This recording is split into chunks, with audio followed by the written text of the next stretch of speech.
the one point I'd make with Biden, if you have an impeachment and you're stuck sitting in the Senate and he needs cabinet members, you've got Secretary of Defense, you've got a lot of things that you've got to have moving.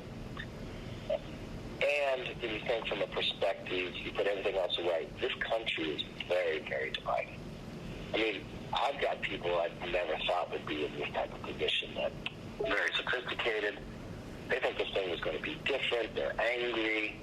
They want to continue the fight. I mean, I've never seen anything like this. The best way, I think, for everybody as Americans moving forward is focus on the future, not the past, trying to bring us together. And I do think the impeachment divides the nation further and continues to fight even greater. That's why I want to reach out to Biden. I wanted the president to meet with Biden, but that's not going to happen. I want to see about us meeting with Biden, sitting down, make a smooth transition, show that, and continue to keep those statements going. So hopefully, I know he's got to talk to Pelosi, but hopefully he calls me today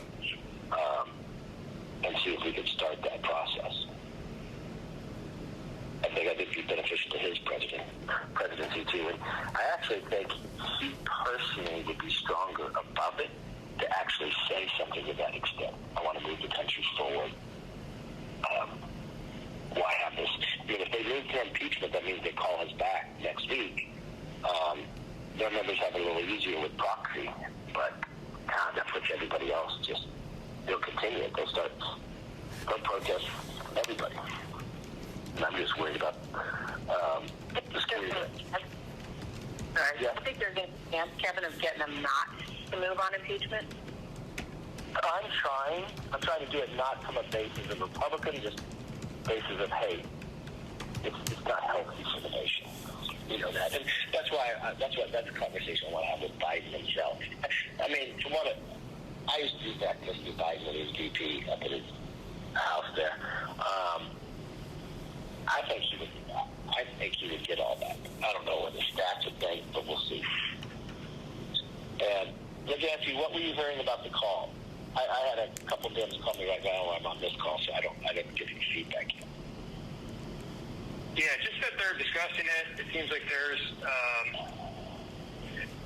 definitely, obviously, anger on their side, but also division strategically on what to do. You know, I think the options that have been cited by the Democrats so far are the 25th Amendment, which is not exactly an elegant solution here. That takes too long, too. It could go back to the House, right? Yeah, and correct. If the president were to submit a letter overruling the cabinet and the vice president, it's a 2/3 vote in the House and Senate to overrule the president. So it's kind of inartful. Obviously, impeachment has been discussed, and then I think they want him to resign, which I don't see happening either.